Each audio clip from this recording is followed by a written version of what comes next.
오늘 우리에게 주시는 하나님의 말씀은 신약 성경 중에 에베소서 2장 4절에서 7절까지 말씀입니다.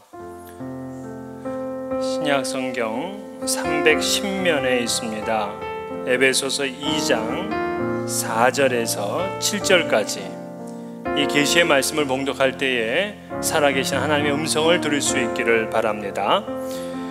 긍휼이 풍성하신 하나님이 우리를 사랑하신 그 큰 사랑을 인하여 허물로 죽은 우리를 그리스도와 함께 살리셨고 너희는 은혜로 구원을 받은 것이라. 또 함께 일으키사 그리스도 예수 안에서 함께 하늘에 앉히시니 이는 그리스도 예수 안에서 우리에게 자비하심으로써 그 은혜의 지극히 풍성함을 오는 여러 세대에 나타내려 하심이라. 아멘.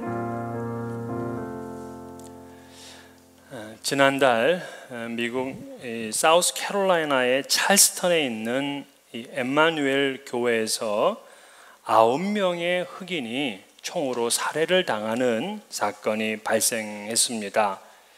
21살짜리 백인 청년 딜런 루프의 인종증오로 인해서 벌인 참극이었습니다.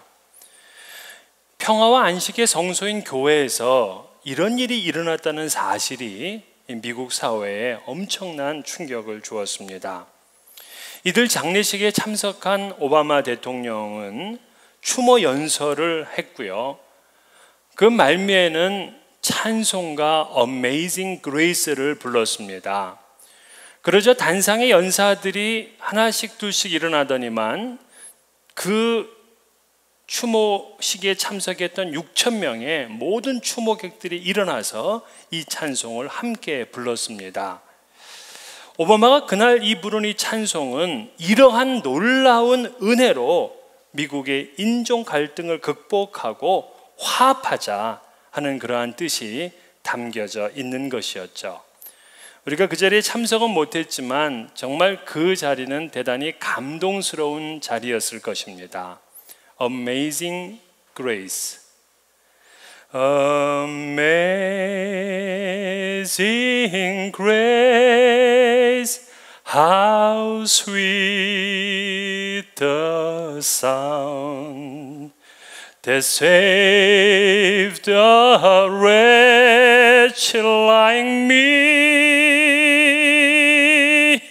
I once was lost, but now am found. Was blind, but now I see. 보통 이런 막 박수들 치고 막 그러긴 하는데 그럼 알아서 그건 하시고요. Amazing Grace. 하나님을 향한 인간의 모든 반역을 하나님은 은혜로 덮어버리셨습니다. 사실 성경 전체가 이런 하나님의 은혜로 가득 차 있습니다. 그래서 수많은 그리스도인들은 이 하나님의 은혜로 인하여서 돌이키고 거듭났습니다. 하나님의 은혜로 눈물을 흘리고 감동하고 기뻐했습니다. 세상을 이기는 믿음을 가졌고 헌신했으며 죽음도 두려워하지 않는 삶을 살았습니다.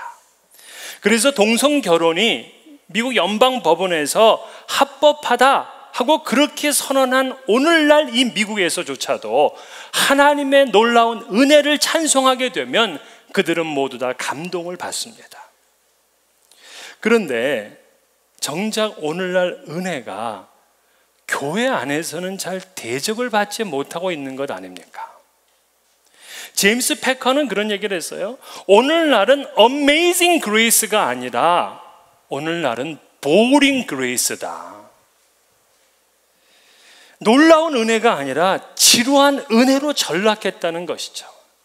십자가에서 나를 위해서 대신 예수께서 죽으셨다 하고 수없이 외쳐도 그냥 그런가 보다 하고 우리는 별로 감동을 받지를 않습니다. 그저 그런 이 지루한 은혜죠.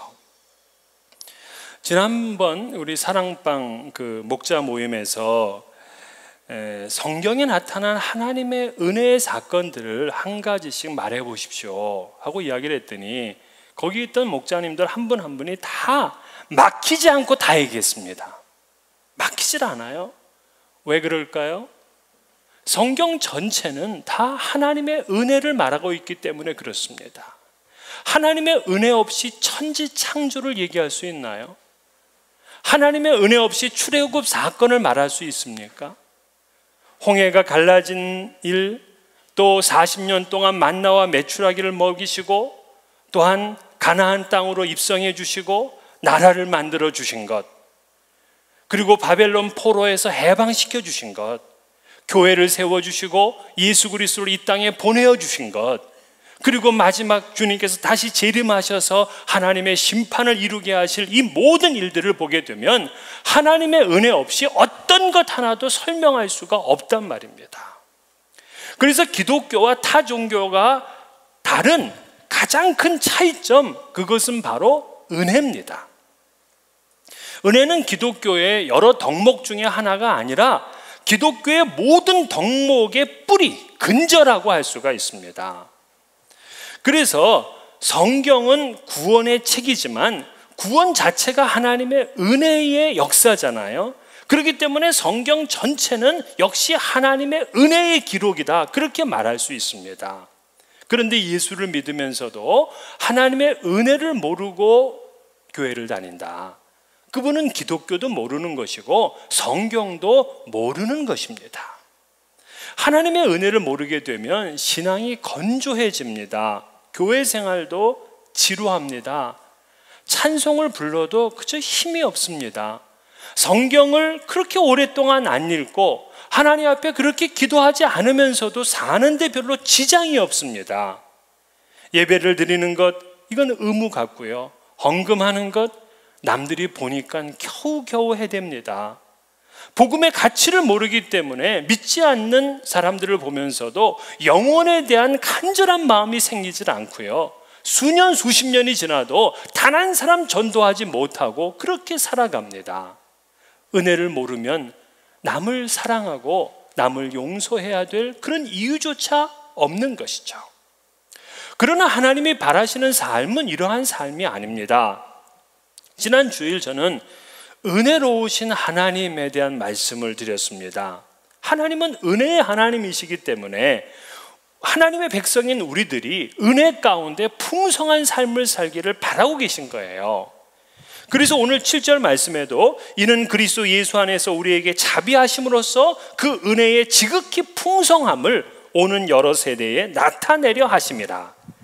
하나님은 그 은혜의 지극히 풍성함을 나타내시려 예수 그리스도를 보내어 주셨다, 자비를 베풀어 주셨다 하고 그렇게 말씀하고 있는 것입니다. 이러한 하나님의 은혜를 깨닫고요, 하나님의 은혜를 맛보고요, 하나님의 은혜 가운데 사는 사람은 하루하루의 삶이 날마다 새롭습니다. 오랫동안 같이 살았던 그 배우자, 남편과 아내를 보면서도 새로워요. 호흡을 한번 하고 걸음을 한번 걸어도 행복해 죽으려고 합니다. 성경을 읽으려면 마치 연애 편지를 읽는 것처럼 그렇게 마음이 설렙니다. 기도를 하면 하나님이 나와 너무 가까이 있는 것 같아서 정말 그 기도의 시간이 너무 즐거운 것이죠.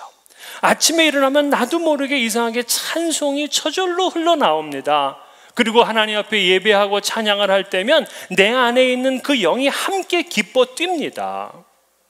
여러분, 이런 은혜 생활을 하셔야 되잖아요. 하나님께서는 그런 은혜의 삶을 살기를 원하시는 것이 창세기부터 계시록까지 기록해 두신 것입니다.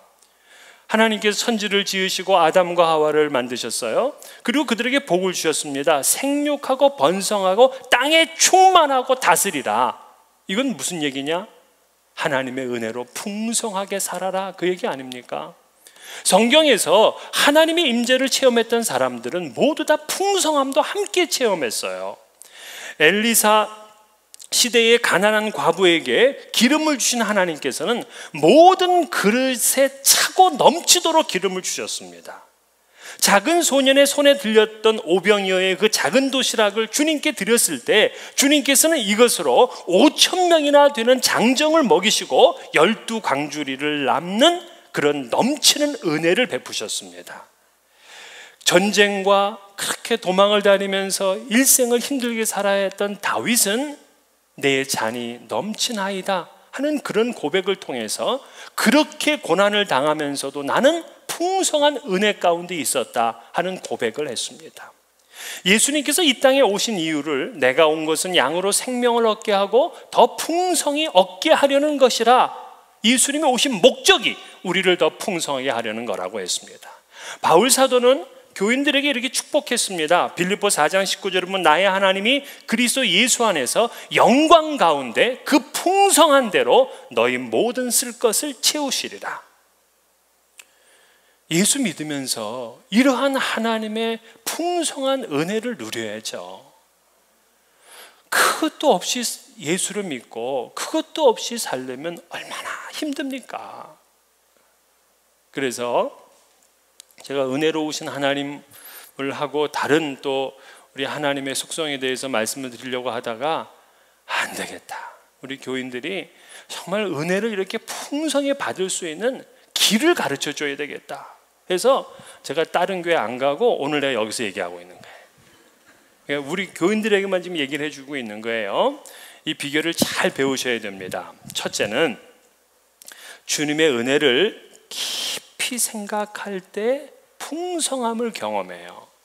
자, 우리 어머니의 은혜, 어머니의 은혜가 뭐보다 높다? 하늘보다 높다. 또 뭐보다 넓다? 바다보다 넓다.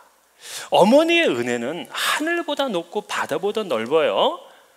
그런데 자식이 그 어머니의 은혜를 생각하지 않으면 당연한 것으로 압니다. 그래서 그 부모에게 효성을 다하질 않아요. 여러분, 교회의 은혜가 있어요. 교회로부터 받는 은혜가 있다고요. 그런데 그 교회의 은혜를 생각하지 않으면 교회에 대해서 내가 더 충성하고 내가 어떻게 교회를 위해서 봉사할까? 그런 생각이 없어요. 마찬가지로 주님의 은혜에 대해서 생각하지 않게 되면 주님께 내가 무슨 헌신을 하고 무슨 봉사하고 충성을 다하겠습니까? 그래서 오늘 본문 보게 되면 하나님의 은혜에 대해서 이렇게 표현하고 있습니다. 5절을 보면 허물로 죽은 우리를 살리셨다. 6절 함께 일으키셨다. 또 6절에 보면 그리스도 예수 안에서 함께 하늘에 앉히셨다. 이거를 이렇게 줄일 수 있습니다. 우리를 살리셨다, 부활. 우리를 일으키셨다, 승천. 하나님 보좌 우편에 앉히셨다, 이건 보좌의 앉음입니다. 자, 부활과 승천, 하나님 보좌 우편에 앉으심, 이게 누구한테 일어난 거죠? 누구한테 일어난 거예요? 예수님한테 일어난 거예요. 예수님이 부활하시고 승천하시고 하나님 보좌 우편에 앉으셨어요.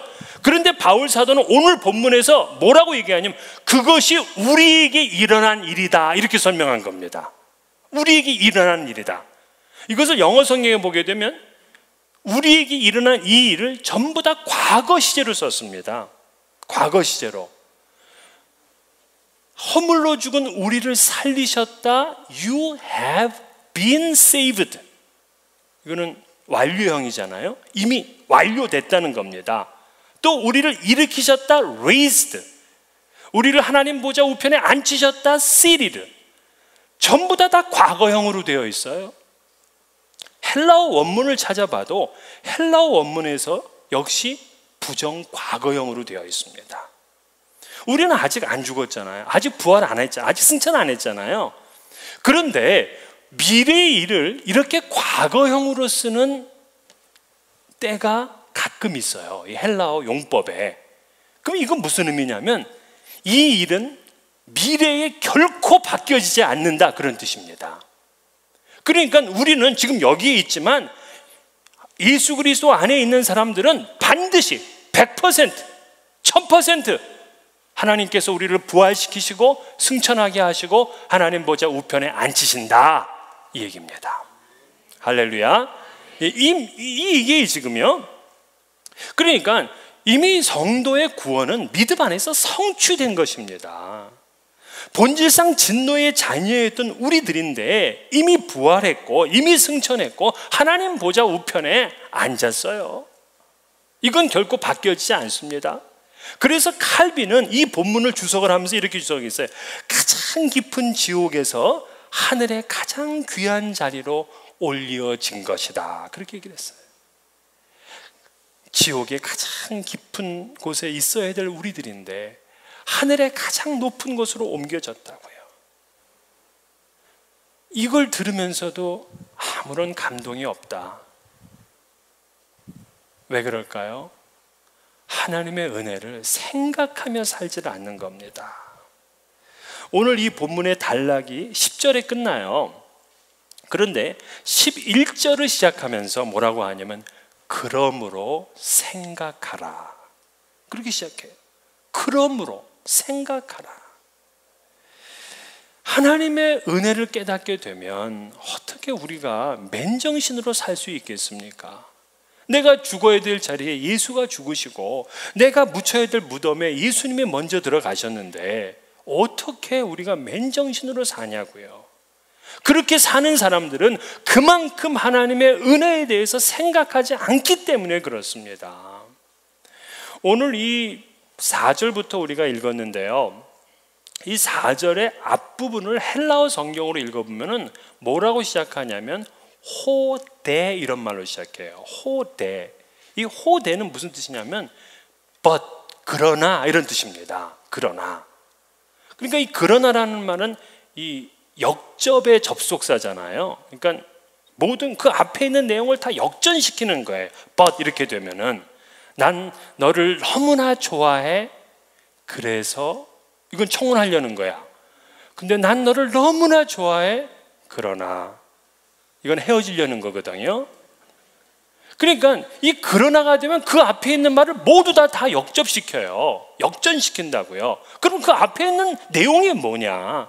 그 1절부터 3절을 보게 되면 우리의 신분을 말하는데 허물로 죄로 죽었던 너희, 이 세상 풍조를 따랐던 너희, 공중의 권세 잡은 자를 따랐던 너희, 육체의 욕심을 따라 지내던 너희, 육체와 마음이 원하는 것을 하던 너희, 본질상 진노의 자녀였던 너희, 이 얘기예요. 그러니까 우리의 비참한 모습을 다 드러냅니다. 그런데 4절에 오늘 본문에 생략된 그러나라는 말이 있는 거예요. 그러나.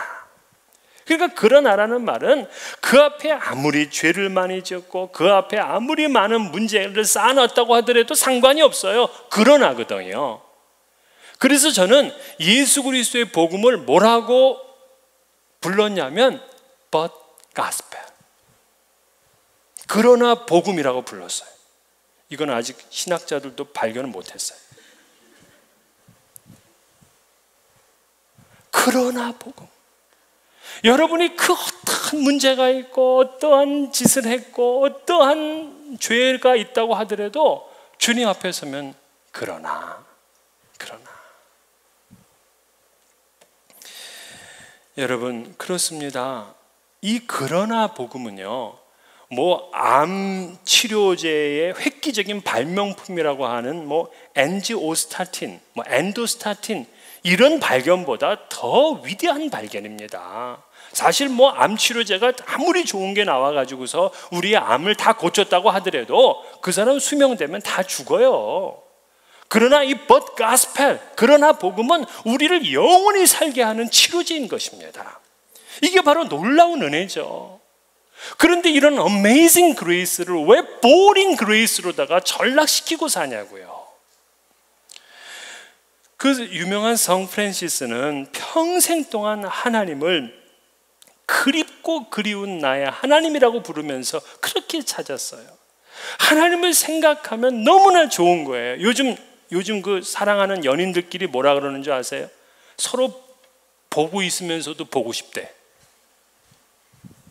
요즘 애들은 그렇게 사랑한다고요. 보고 있어도 보고 싶다는 거예요. 우리가 주님을 사랑하고 주님을 보고 싶어하고 주님을 그리워하는 게 그렇거든요.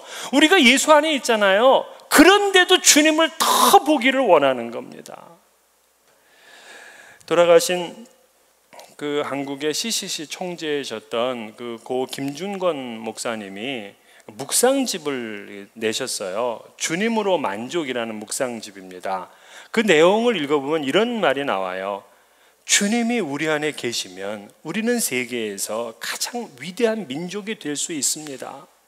우리 한 사람 한 사람에게 다이아몬드 한 덩어리를 안겨주고 미국 땅 전체의 재산을 준다 하여도 사실은 예수님을 안겨주는 것보다는 못할 것입니다. 또한 브리테니카 백과사전을 다 외울 만한 지식과 아인슈타인을 능가하는 10배의 지식을 한국 사람 한 사람에게 다 준다 하여도 지금보다 더 많은 고민과 허무 속에서 여전히 죽음 앞에서 떨고 살 것입니다. 주님 없이는 말입니다. 그래요. 그래서 우리는 하나님의 그 풍성하신 은혜를 생각하려면 생각하셔야 돼요. 생각하면 깨닫게 되고요. 깨달으면 감사가 나오고요. 감사하면 풍성한 삶을 삽니다. 두 번째 풍성한 은혜를 누리는 비결이 무엇인가 할 때 주님을 간절히 찾으셔야 돼요. 주님을 간절히 찾을 때 풍성한 은혜를 누린다고요. 여러분, 은혜는요 성령님의 역사입니다.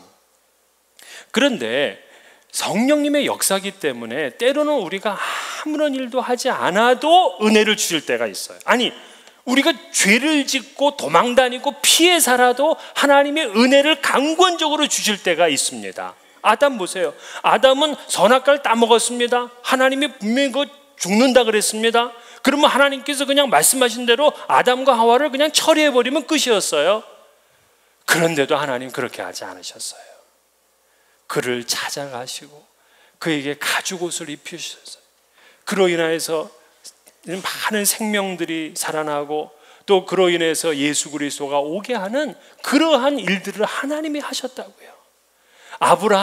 아브라함이 대단한 인물입니까? 그냥 아버지가 우상을 제조하는 사람이었어요. 그런데도 그 아브라함을 하나님께서 강권적으로 택하셔서 그를 믿음의 조상으로 세웠습니다. 이 사울은 교회를 핍박하고 믿는 사람들을 잡아 가두는 사람이었습니다. 그런데 하나님께서 다메섹 도상에서 그를 강권적으로 붙드셔서 그에게 넘치는 은혜를 주었어요. 자, 분명히 이 사람들은 엄청난 은혜를 받았지만 다 수동적이에요. 수동적. 그들이 찾아가고 그들이 열심을 내서 하나님을 만난 게 아니에요. 이처럼 수동적일 때도 하나님께서는 심지어 반역하는 사람들에게조차도 강권적인 은혜를 주실 때가 있어요. 그러나 여러분, 많은 경우는 다 우리가 능동적이 될 때 하나님이 은혜를 주십니다. 그런데 대부분의 교인들은 어떻게 사냐면 수동적으로 살아요. 수동적으로. 그러니까 하나님이 나를 갖다가 그냥 은혜를 강권적으로 주실 것을 그렇게 그냥 기다리며 살아요. 그런 사람한테는 은혜가 안 와요. 왠지 아세요? 되게 그런 사람들은 아브라함, 바울 이런 인물들일 때 그렇게 되더라고요. 그러니까 우리 같이 평범한 사람들은 그런 게 별로 없어요. 그러면 어떻게 해야 되느냐? 능동적이어야 돼요. 히브리서 4장 16절에 그러므로 우리는 긍휼하심을 받고 때를 따라 돕는 은혜를 얻기 위하여 하나님의 보좌 앞에 담대히 나아갈 것이니라. 담대히 나아가는 능동적이잖아요. 잠언 8장 17절 나를 사랑하는 자들이 나의 사랑을 입으며 나를 간절히 찾는 자가 나를 만날 것이니라. 간절히 찾는 자를 하나님께서 만나 주시겠다는 겁니다. 그래서 여러분 복음서 보세요. 복음서에서 예수님을 만나고 은혜를 얻은 사람들은 대개가 다 참 열심인 사람이었습니다. 소경 바디메오, 그는 제자들이 그렇게 꾸중하고 책망을 했는데도 은혜를 받고 싶어서 간절히 부르짖었습니다. 수로보니게 족속의 여인, 이 여인은 예수님한테 참 심각한 모욕을 당했습니다. 그런데도 그 예수님으로부터 떨어지는 부스라기 은혜라도 내가 먹겠다며 끝까지 예수님을 붙들었습니다. 12의 혈루증을 앓던 여인, 이 여인은 그 당시에 관습으로는 절대적으로 할 수 없는 외간 남자의 옷을 붙잡았다고요. 왜 그럴까요? 은혜를 그만큼 간절히 사모했기 때문에 그렇습니다. 은혜를 사모하고 하나님을 찾는 자에게 하나님은 풍성한 은혜를 주시는 거예요. 그래서 왜 많은 우리 과거에 참 멋진 신앙의 선배들이 그렇게 새벽 기도하고 산기도를 다니고 금식하며 기도하고 철야하며, 이거 왜 그런 줄 아십니까? 하나님의 은혜를 사모하는 거거든요. 저는 어릴 때부터 그런 모습을 보면서 살았어요. 어릴 때부터. 그래서 저도 그렇게 했어요. 제가 고등학교 학창시절, 청년 시절에 수시로 금식했습니다. 수시로. 새해 연휴 때가 되면 반드시 기도원에 올라가서 새해를 하나님 앞에 드렸습니다. 100일 기도도 하고요. 매일 밤 1시간씩 교회 올라가서 기도하고 그렇게 은혜를 받았습니다. 겨우 그 정도 되니까 하나님이 나에게 큰 은혜를 주시더라고요. 제가 만약에 하나님이면 뭐 하나님이 다 알아서 하시겠지 하고 그냥 수동적으로만 이렇게 있었다면 아마 교회를 왔다 갔다 하다가 어떤 날에는 뭐 안 나오기도 하고 교회를 떠났다가 뭐 그랬을 겁니다. 왜? 하나님이 강권적으로 역사해 주실 것을 기다리는 거죠. 안 돼요. 물론 그런 가운데 바울과 같은 인물이 있다 하면 되겠죠. 그러나 바울, 아브라함 정도 안 될 분들은 애시당초 하나님을 간절히 찾는 겁니다. 그 뛰어난 영성신학자 중에 리차드 포스터라는 분이 있거든요. 이분이 자기가 일생 동안 찾았던 위대한 걸작이다 하면서 소개한 책이 있습니다.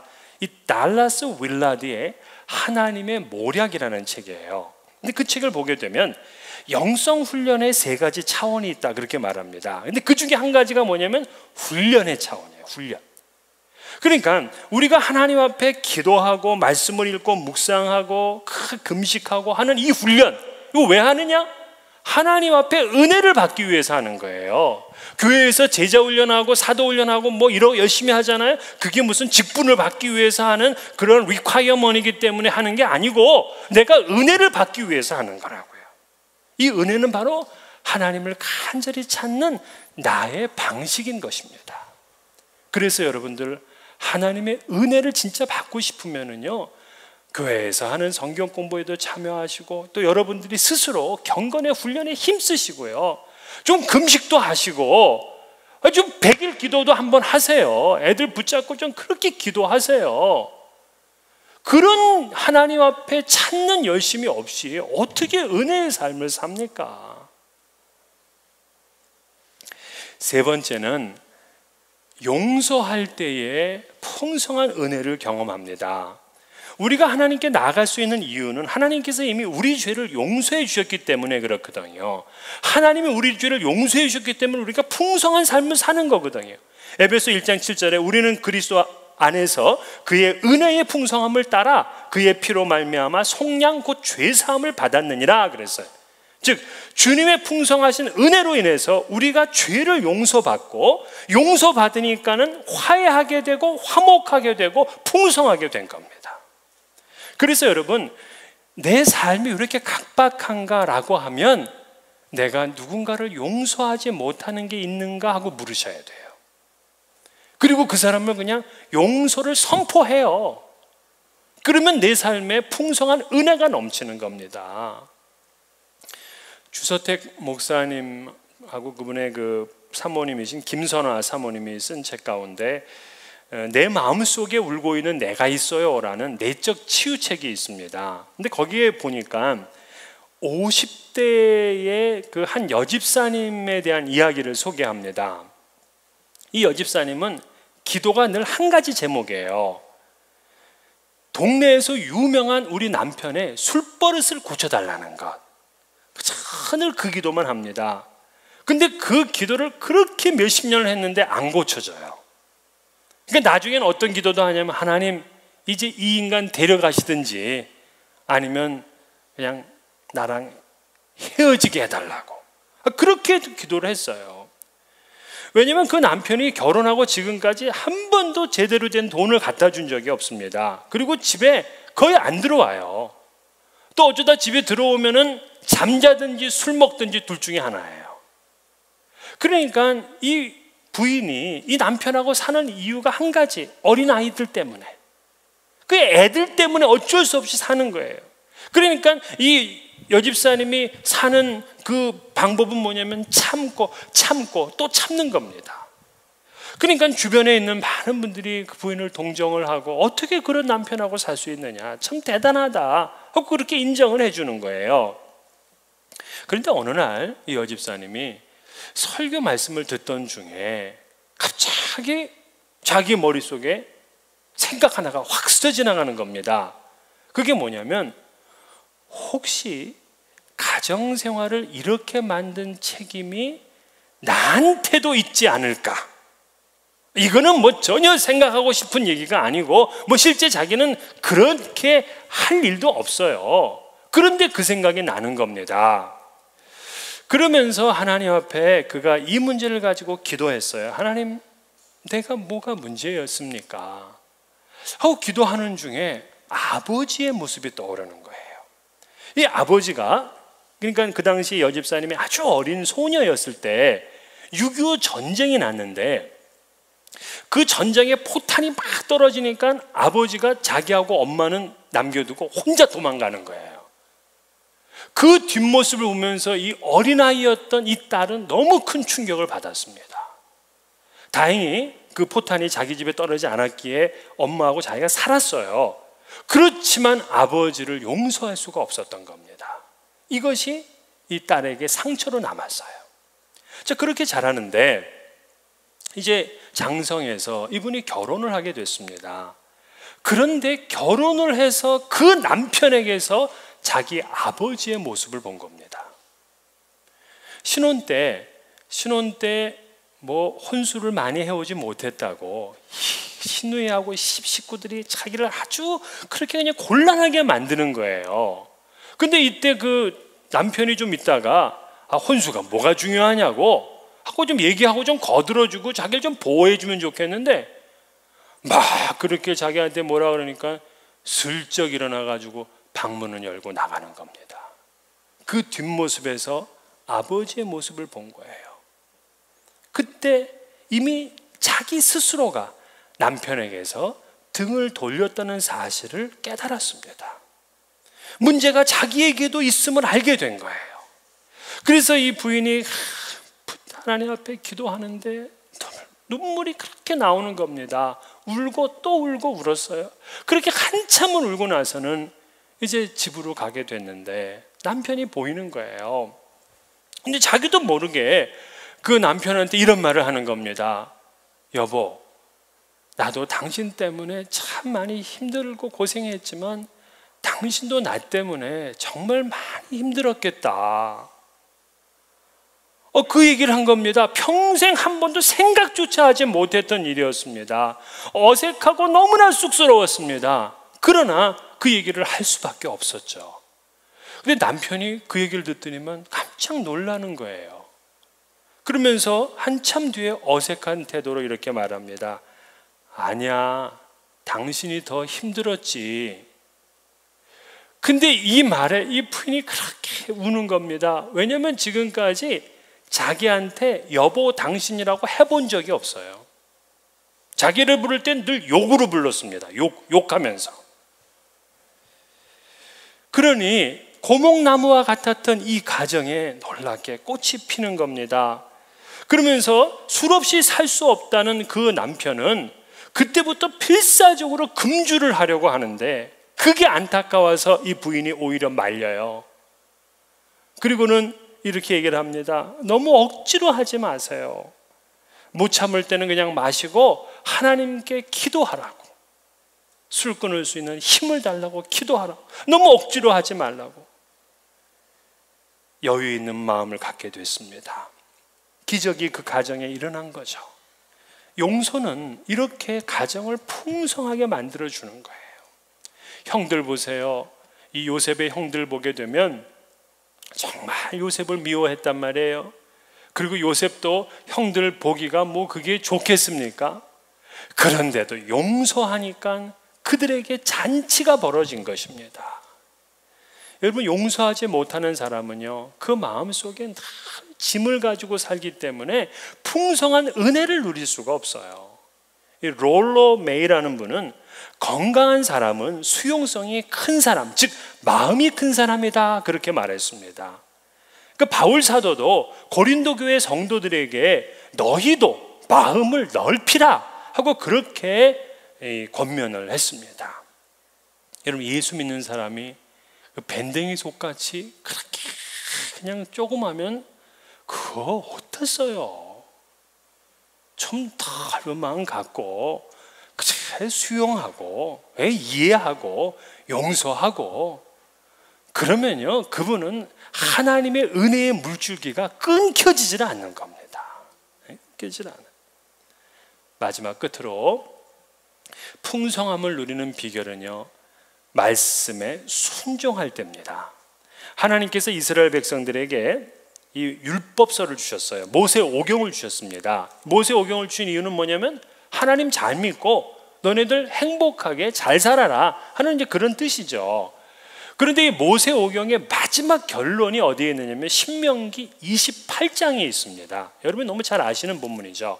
신명기 28장의 내용이 뭐냐? 하나님의 말씀을 삼가 듣고 내가 명령하는 것을 지키면 이런 복을 주시겠다 하는 내용입니다.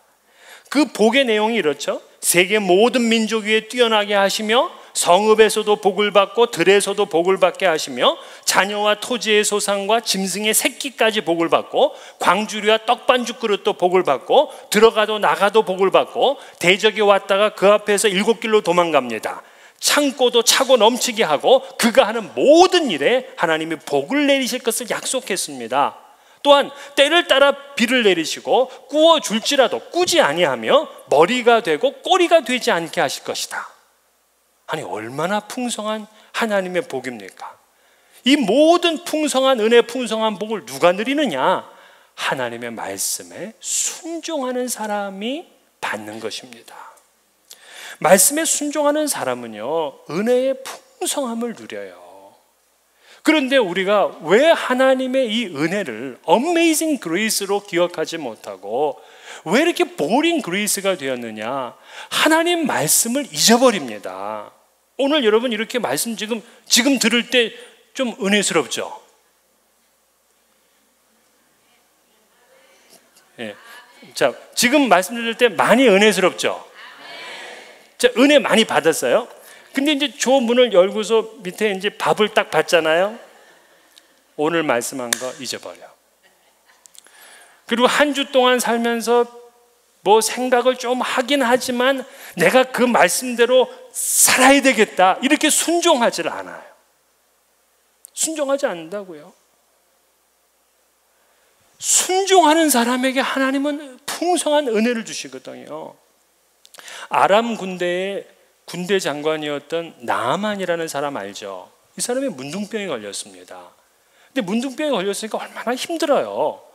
그런데 자기의 그 계집종 중에 하나가 뭐라고 얘기하냐면 저기 이스라엘에 가면은 엘리사라는 사람이 있는데 그 사람한테 가면 나을지 모르는데 이렇게 얘기를 했어. 그 말을 이 나아만이 딱 받아들인 거예요. 은혜를 받는 사람은요, 말씀을 듣는 순간 그 말씀을 붙들고 그 말씀대로 산다니까요. 그러니까 지금 군대고 뭐고 다 내팽개치고 이 나아만이 엘리사에게 찾아가요. 근데 엘리사에게 찾아가는데 엘리사는 방문도 안 열어줘요. 그 유명한 인물이 왔더니 방문도 안 열어준다고요. 그러면서 그 방 안에서 하는 얘기가 뭐냐면 돌아가라고. 근데 가면서 요단강 물에 7번 목욕하고 가라고. 아주 기분 나쁜 얘기입니다. 그런데도 은혜를 받는 사람은 기분 나쁘고 뭐고 없어. 말씀에 그대로 순종하는 겁니다. 순종했더니 이 피부가 어린아이 피부처럼 그렇게 깨끗하고 맑고 보들보들해졌다 이 얘기입니다. 왜?